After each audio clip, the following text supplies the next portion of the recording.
भारत के प्रधानमंत्री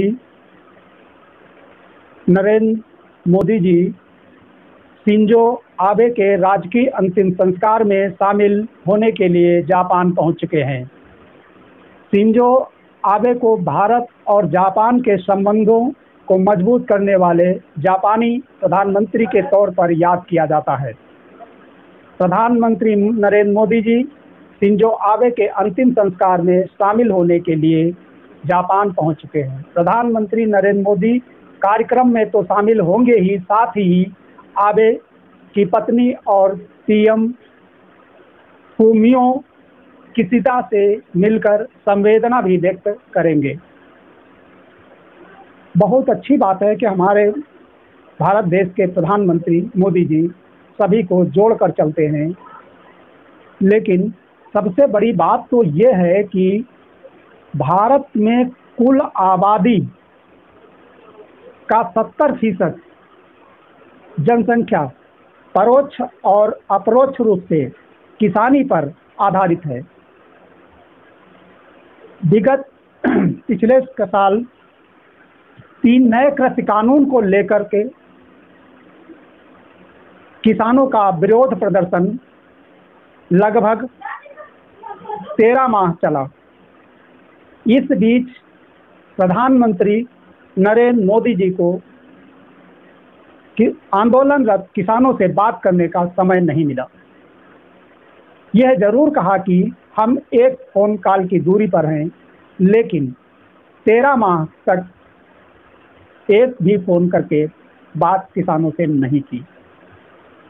इस बीच किसान आंदोलन दिल्ली बॉर्डर पर लगभग 13 माह सबसे बड़े आंदोलन जो हुआ है, उसमें जाड़ा, गर्मी, बरसात की कठिनाइयों को सहते हुए धरना प्रदर्शन, शांतिपूर्ण धरना प्रदर्शन करते रहे।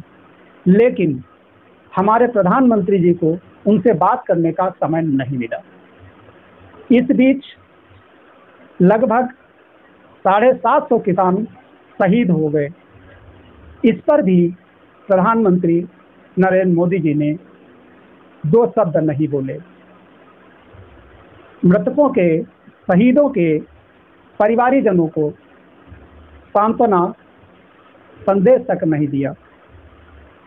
अब किसान आंदोलन जब 13 माह हो गया, किसान नहीं डिगे, नहीं हटे, तब प्रधानमंत्री नरेंद्र मोदी जी आकर के कहा, हम तीनों नए कृषि कानून वापस लेते हैं। हाँ, इतना जरूर है, इन 3 नए कृषि कानूनों से जो अच्छाई थी वो हम किसानों को नहीं समझा पाए। हमारी तपस्या में कुछ कमी रह गई, इसलिए कुछ किसानों को हम नहीं समझा पाए।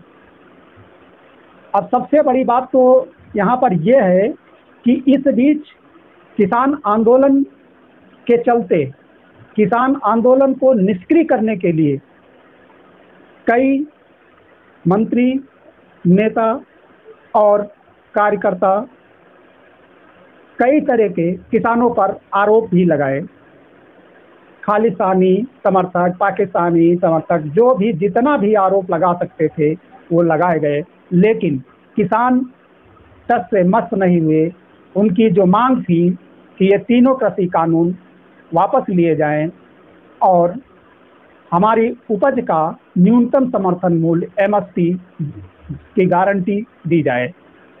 हालांकि जब प्रधानमंत्री नरेंद्र मोदी जी 3 नए कृषि कानूनों को वापस लिया, तब कहा था कि हम तीनों नए कृषि कानून वापस लेते हैं, किसानों पर दर्ज हुए मुकदमे भी वापस लेते हैं और किसानों को एमएसपी की गारंटी दी जाएगी।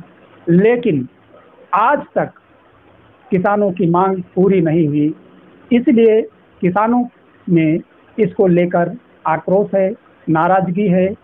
अब देखना यह है कि केंद्र की सरकार किसानों को कैसे मनाती है। आगे आने वाले 2024 के लोकसभा चुनाव से पहले किसानों को कैसे मनाती है। यह जरूर है, इतनी बड़ी भारी महंगाई में किसान परेशान है, किसान कर्ज लेता है और वह कर्ज चुकता नहीं कर पाता है। एक समय कुछ किसानों के सामने ऐसा आता है कि वह आत्महत्या जैसे कार्य करने पर मजबूर हो जाता है। किसान कर्ज लेता क्यों है?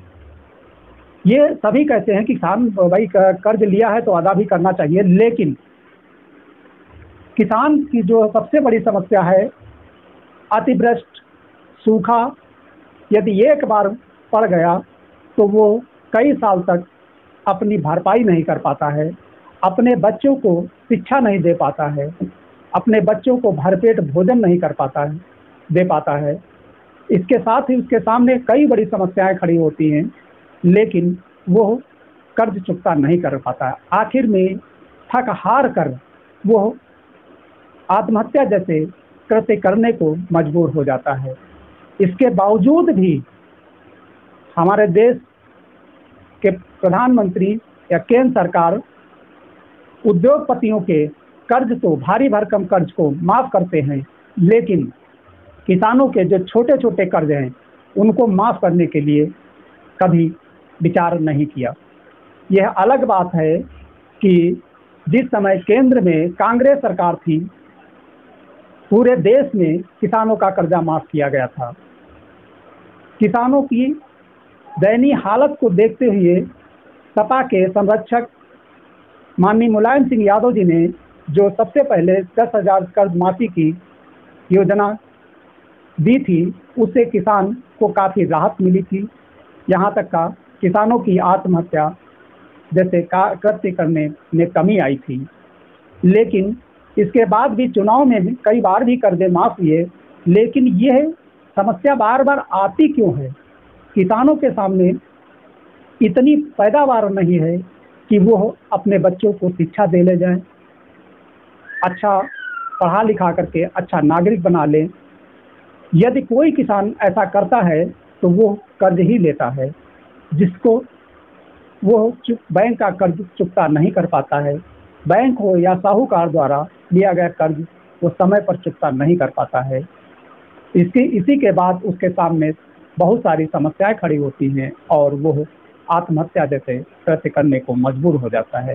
इस पर यदि हमारी सरकारें विचार करें, किसानों को ज़्यादा से ज़्यादा लाभ पहुंचाया जाए, तो ये किसान आत्महत्या में काफ़ी कमी लाई जा सकती है। साथ ही किसानों को और कई सुविधाएं दी जाएं, जिससे हमारे देश की प्रगति हो। जब किसान खुशहाल होगा तभी हमारा देश खुशहाल होगा, नहीं तो हम महान भारत तो हैं ही, आज से नहीं काफ़ी समय से हैं, लेकिन पूरी तरह से हम तभी महान भारत बन सकते हैं जब हमारे देश का किसान खुशहाल होगा। हमारा देश किसानी पर आधारित है, किसान प्रधान देश है, इसलिए किसानों को ज़्यादा से ज़्यादा सुविधाएं केंद्र और राज्य सरकार द्वारा मुहैया कराई जाएं, नहीं तो कुछ समय बाद वह दिन आ जाएगा जब हमको अनाज अन्य देशों से आयात करना पड़ेगा। आज किसान भी जागरूक हो गए हैं। कोई भी किसान अपने बच्चों को खेती किसानी में लगाने नहीं चाहता है, क्योंकि वो जानता है किसानी एक घाटे का सौदा है, लेकिन वो करता इसलिए है क्योंकि उसके पास कोई दूसरा रास्ता भी नहीं है। अब सबसे बड़ी बात यह है, आज की महंगाई में ट्रैक्टर की जुताई एक बार की 1 बीघे की लगभग 1,300 रुपये हो गई है। सिंचाई भी महंगी हो गई है, खाद DAP यूरिया भी महंगी हो गई है, लेकिन उनके उपज का जो MSP मिलना चाहिए वो नहीं मिल पाता है। 4% 5% उपज ही जो MSP रेट पर खरीदी जाती है, बाकी सभी किसान आवश्यकता के चलते बिचौलियों के हाथ बेचते हैं, जिससे उनकी आय में कोई वृद्धि नहीं होती है। ये प्रधानमंत्री जी ने कहा था कि हम किसानों की आय 2022 तक दोगुनी कर देंगे, लेकिन आज तक का कोई किसान ऐसा नहीं मिला होगा जिसकी आय दोगुनी हो गई हो। और सबसे बड़ी बात तो ये है कि कोरोना काल में देश की आर्थिक स्थिति को सुधारने में किसानों का बहुत बड़ा अहम योगदान रहा है। किसानों ने ही देश की आर्थिक स्थिति को सुधारा है, नहीं तो हमारे देश की आर्थिक स्थिति और डामाडोल हो जाती है। इसलिए किसानों की समस्याओं को ज़्यादा से ज़्यादा निवारण करने की कोशिश केंद्र और राज्य सरकार को करनी चाहिए, जिससे आने वाले समय में हम महान भारत बन सकें। वैसे हम ये ज़रूर कहते हैं कि हम महान भारत के वासी हैं, जिस पर हमें गर्व है, लेकिन हम तभी गर्व महसूस करेंगे जब हमारे देश का किसान खुशहाल होगा और सरकार भी ज़्यादा से ज़्यादा किसानों की तरफ ध्यान दे। इसी के साथ हम इस वीडियो को समाप्त करते हैं। अन्य वीडियो के साथ फिर मिलेंगे। वीडियो को ज़्यादा से ज़्यादा लाइक करें, सब्सक्राइब करें, शेयर करें, जिससे हम ज़्यादा से ज़्यादा किसानों की समस्याएं या और भी खबरें लेकर आपके सामने उपस्थित हों। जय हिंद।